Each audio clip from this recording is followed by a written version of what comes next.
ನಮಸ್ಕಾರ ಸ್ನೇಹಿತರೆ, ಎಲ್ಲರೂ ಹೆಂಗಿದ್ದೀರಾ? ನಾನು ನಿಮ್ಮ ಸೈಂಟಿಫಿಕ್ ಕನ್ನಡಿಗ. ಇವತ್ತು ನಾನು ನಿಮಗೆ ಆಪ್ಟಿಕ್ಸ್ ಬಗ್ಗೆ ತಿಳಿಸ್ಕೊಡ್ತೀನಿ.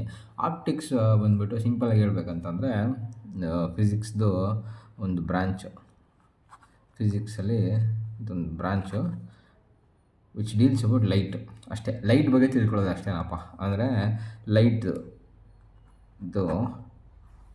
ಪ್ರಾಪರ್ಟೀಸು ಏನನಪ್ಪ, ಅದಾದಮೇಲೆ ಬಿಹೇವಿಯರು, ಅದಾದಮೇಲೆ ಅದರದ್ದು ಇಂಟ್ರ್ಯಾಕ್ಷನ್ ವಿತ್ ಮ್ಯಾಟರ್, ಬೇರೆ ಬೇರೆ ರುಜುಗಳ ಜೊತೆ ಹೆಂಗೆ ಇಂಟ್ರ್ಯಾಕ್ಟ್ ಮಾಡುತ್ತೆ, ಏನು ಇದನ್ನು ತಿಳ್ಕೊಳ್ಳೋದೇನೆ ಆಪ್ಟಿಕ್ಸು. ಈ ಆಪ್ಟಿಕ್ಸು ಒಳಗಡೆ ಬಂದಾಗ ನಿಮಗೆ ಎರಡು ಬರುತ್ತೆ. ಒಂದು ರೇ ಆಪ್ಟಿಕ್ಸು, ಇನ್ನೊಂದು ವೇವ್ ಆಪ್ಟಿಕ್ಸು. ರೇ ಆಪ್ಟಿಕ್ಸ್ ಅಂದರೆ ಏನಪ್ಪ ಅಂತಂದರೆ ಲೈಟ್ ಬಗ್ಗೆ ತಿಳ್ಕೊಳ್ಳೋದು, ಅಸ್ಯೂಮಿಂಗ್ ಲೈಟ್ ಟ್ರಾವೆಲ್ಸ್ ಇನ್ ಸ್ಟ್ರೈಟ್ ಲೈನ್ಸ್. ಅಂದರೆ ಇನ್ನೂ ಸಿಂಪಲಾಗಿ ಹೇಳ್ಬೇಕಂದ್ರೆ ಸ್ಟ್ರೈಟ್ ಲೈನಲ್ಲಿ ಟ್ರಾವೆಲ್ ಮಾಡೋ ಲೈಟ್ ರೇಸ್ ಬಗ್ಗೆ ತಿಳ್ಕೊಳ್ಳೋದು. ಓಕೆನಾ? ಇನ್ನೊಂದು ವೇವ್ ಆಪ್ಟಿಕ್ಸ್ ಅಂತಂದರೆ ಹೆಂಗೆ ಹೇಳೋದಂದರೆ studying the behaviour of light, assuming that light travels in the waves.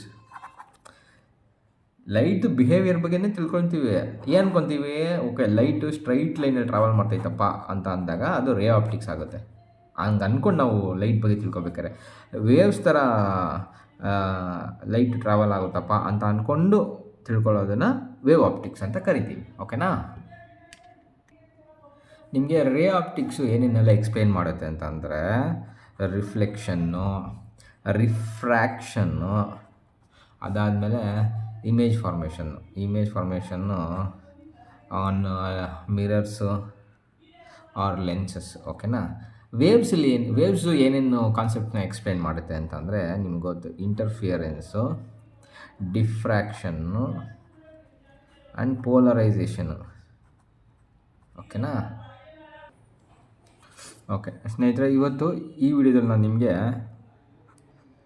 Reflection ಅಂದರೆ ಏನು, ರಿಫ್ರ್ಯಾಕ್ಷನ್ ಅಂದರೆ ಏನು ಅಂತ ಹೇಳ್ಕೊಡ್ತೀನಿ. ಓಕೆನಾ?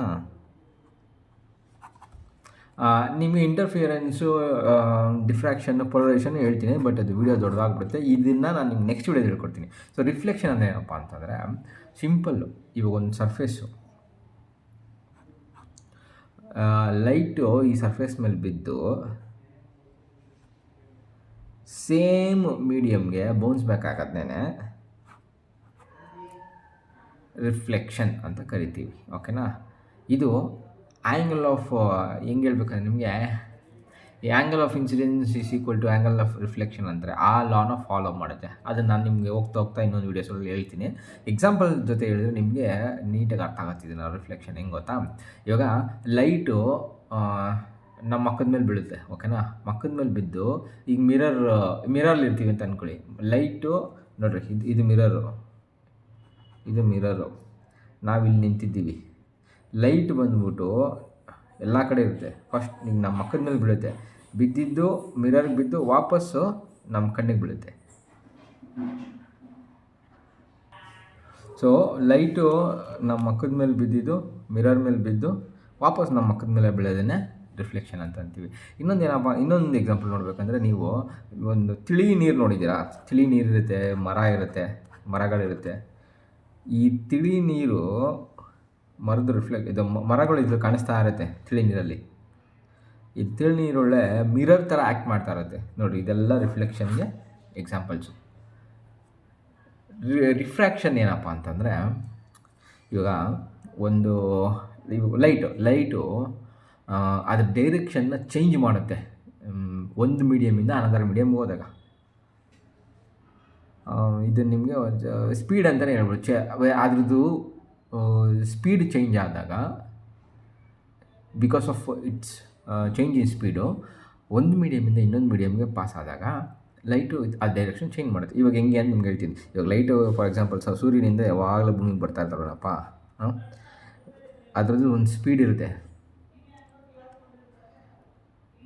ಈಗ ಒಂದು ಬಾಟ್ಲಲ್ಲಿ ನೀರಿದೆ, ಒಂದು ಗ್ಲಾಸಲ್ಲಿ ನೀರಿದೆ ಅಂತ ಇಟ್ಕೊಳ್ಳಿ. ಈ ಏರಲ್ಲಿ ಹೆಂಗೆ ಲೈಟ್ ಟ್ರಾವೆಲ್ ಮಾಡುತ್ತೆ ಅದೇ ಥರ ನೀರಲ್ಲೂ ಟ್ರಾವೆಲ್ ಮಾಡೋಕ್ಕಾಗಲ್ಲ, ಸ್ಪೀಡು ಡಿಕ್ರೀಸ್ ಆಗುತ್ತೆ. ಸೊ ಈ ಸ್ಪೀಡ್ ಡಿಕ್ರೀಸ್ ಆದಾಗ ಇದರ ಡೈರೆಕ್ಷನು ಚೇಂಜ್ ಆಗುತ್ತೆ. ಸೊ ನಿಮಗೆ ಎಕ್ಸಾಂಪಲ್ ಹೇಳ್ಬೇಕಂದ್ರೆ, ಈ ಪೆನ್ಸಿಲಲ್ಲಿ ಇಲ್ಲಿ ನೋಡಿದ್ರೆ ಒಂದು ಪೆನ್ಸಿಲ್ ಇಡ್ರಿ. ಸೊ ಈ ಪೆನ್ಸಿಲ್ ಒಂಥರ ಬೆಂಡಾದಂಗೆ ಕಾಣಿಸುತ್ತೆ. ಯಾಕೆ ಅಂತಂದರೆ ಈ ಲೈಟ್ ಟ್ರಾವೆಲ್ ಆಗ್ತಾರಲ್ಲ, ಲೈಟ್ದು ಫಸ್ಟ್ ಥಿಂಗ್ ಸ್ಪೀಡ್ ಚೇಂಜ್ ಆಗಿರುತ್ತೆ. ಯಾವಾಗ ಅಂದರೆ ಒಂದು ಮೀಡಿಯಮಿಂದ ಇನ್ನೊಂದು ಮೀಡಿಯಮ್ಗೆ ಹೋದಾಗ. ನಿಮಗೆ ಡೆಫಿನೇಷನ್ ಮೂಲಕ ಹೇಳ್ಬೇಕಂತಂದರೆ, light changes its direction it passes from one medium. Light changes its direction one passes from one medium to another medium. ಓಕೆನಾ, due to change in its speed in a different media. ಓಕೆನಾ, ನಿಮಗೆ ನೋಡಿರಿ pencil ಇದೊಂದು ಎಕ್ಸಾಂಪಲ್ಲ.